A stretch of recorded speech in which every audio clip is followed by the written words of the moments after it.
حضرت عمر فاروق رضی اللہ عنہ وہ شخصیت ہیں جن کے نام سے ہی باطل کانپ اٹھتا تھا۔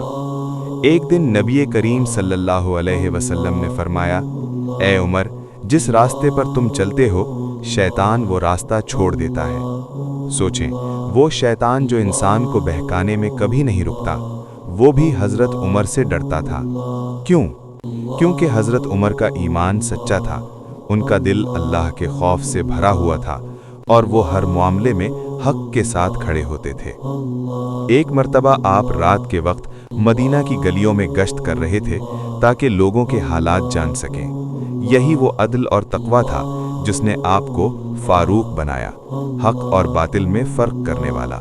اقبال نے کیا خوب کہا ہے، ہزار خوف ہو لیکن زباں ہو دل کی رفیق، یہی رہا ہے ازل سے قلندروں کا طریق۔